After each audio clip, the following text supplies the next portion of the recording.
सर्व गृहिणींचा सगळ्यात महत्वाचा प्रश्न म्हणजे काय तर भाजी काय करायची.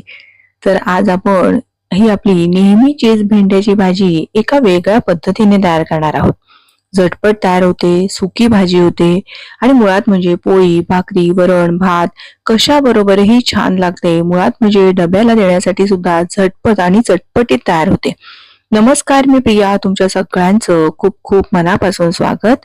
इथे मी पाव किलो या प्रमाणात ही भेंडी घेतलेली आहेत आणि ही स्वच्छ धुवून आणि निथळून घेतलेली आहेत. त्यानंतर एखाद्या सुती कापडाने आपल्याला ही भेंडी चांगली अशी कोरडी करून घ्यायची. भेंड्याला जर पाणी राहिलं तर भेंड्याची भाजी चिकट होते, म्हणून नेहमी अशी व्यवस्थित कोरडी करून घ्यायची आहे. सगळीच भेंडी मी अशी कोरडी केली. त्यानंतर याचा देठाचा आणि जो शेंड्याचा भाग असतो तो कट करायचा आणि एका भेंड्याचे साधारण 1-1 इंचाचे असे मोठे लांब काप तयार करून घ्यायचे.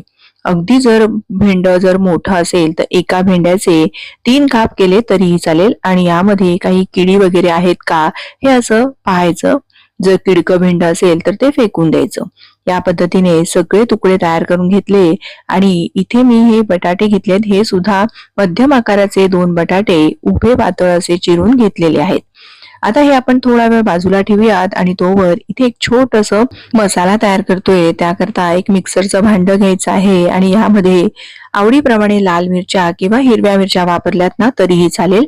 एक मोठा चमचा धने घेतलेले आहेत, अर्धा चमचा जिरे घ्यायचे आहेत, एक 7 ते 8 लसूण पाकळ्या घ्यायच्या आणि एक मोठा चमचा भरून पांढरे तीळ घेतलेले आहेत आणि हे मिक्सरला पाणी न घालताच फिरवून घ्यायचं आहे. आजची ही भाजी आपण या बिडाच्या कढईमध्ये करणार आहोत. याला अप्पम चेट्टी असं म्हणतात आणि अतिशय चांगली आहे. मुळात म्हणजे कास्ट आयर्नची आहे. याला काचेचं एक झाकण सुद्धा येतं आणि शक्यतोवर परतून ज्या भाज्या करायच्या असतात ना त्या मी या कढईत करते किंवा तळण्यासाठी ही कढई वापरते किंवा भाजण्यासाठी बऱ्याच गोष्टींसाठी मी ही कढई वापरत असते. आणि बरेच जण मला व्हिडिओमध्ये विचारतात सुद्धा, म्हणूनच आजची ही माहिती सांगत आहे.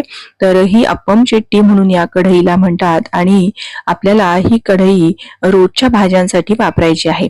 जर तुम्हाला घ्यायची असेल ही कढई तर डिस्क्रिप्शन मध्ये लिंक दिलेली आहे आणि घेताना प्रिया किचन नावाचं जर कुपन कोड वापरलं तर तुम्हाला 12% डिस्काउंट सुद्धा मिळेल.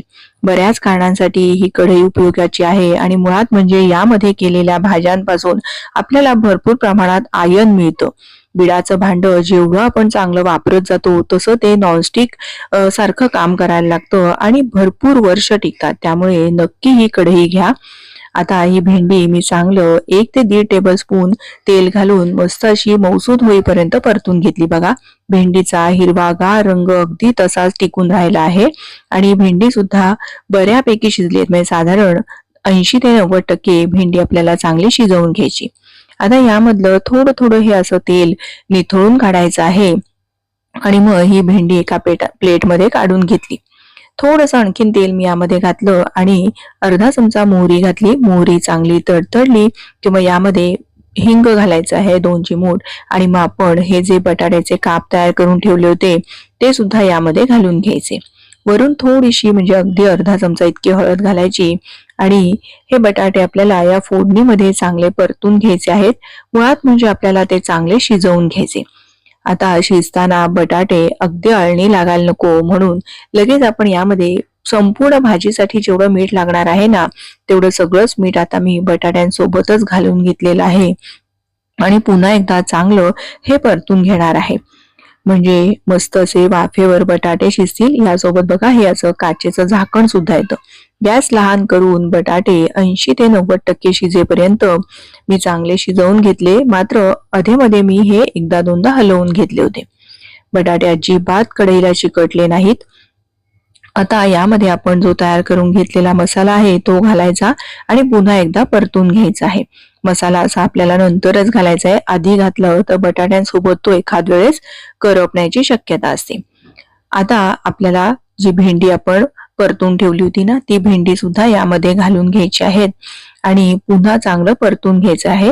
पण मी इथे थोडासा दाण्याचा कूट घालणार आहे. या छोट्या चमच्याने 3-4 चमचे मी दाण्याचा कूट घातलेला आहे. तुम्ही तुमच्या आवडीप्रमाणे दाण्याचा कूट घाला किंवा नाही घातलं तरीही चालेल. आणि जर तुम्हाला आणखीन थोडीशी चटकदार अशी चव आवडत असेल तर लिंबू पिळू शकता किंवा मग यामध्ये आमचूर पावडर घातली तरीही चालेल. बघा, बघूनच अगदी छान वाटते आणि पटकन भाजी खावी असं वाटत आहे. छान असा भेंड्यांचा रंग सुद्धा हिरवागार तसाच टिकून राहिला आहे. कास्ट आयर्नच्या कढईमध्ये केल्यामुळे यामधून आपल्याला भरपूर असं लोह सुद्धा मिळणार आहे. आता पुन्हा झाकण ठेवायचं, गॅस अगदी लहान करायचा आणि 1-2 मिनिटाची चांगली वाफ घ्यायची आहे. आज मी इंडस व्हॅलीच्या या कंपनीकडनं या पाण्याच्या बॉटल सुद्धा मागवलेल्या आहेत. मुळात म्हणजे आता मुलांची शाळा चालू होईल, मुलांना पाण्याची बॉटल तर द्यावीच लागते आणि प्लास्टिकची देण्यापेक्षा ही तांब्याची बॉटल आहे आणि यामध्ये 24 तास पाणी गरम किंवा थंड तुम्हाला जसं ठेवायचं आहे तसं ठेवू शकता. आणि याचं झाकण चांगलं असं मोठं असल्यामुळे बॉटल आपल्याला अगदी व्यवस्थित आतून स्वच्छ करता येते. आणि याला हे असं एक बटन आहे, म्हणजे सीपर आहे, याच्याने लहान मुलांना सुद्धा व्यवस्थित पाणी पिता येतं.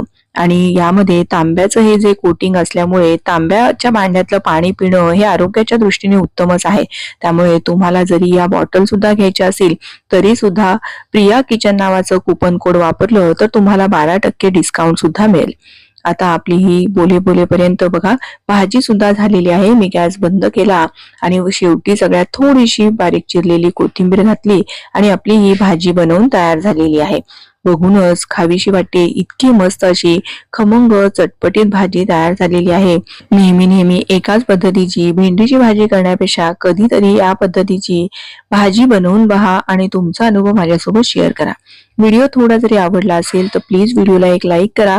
तुमच्या मैत्रिणींना, नातेवाईकांना जास्तीत जास्त शेअर करा.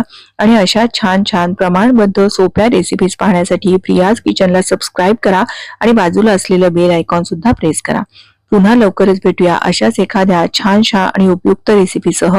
धन्यवाद.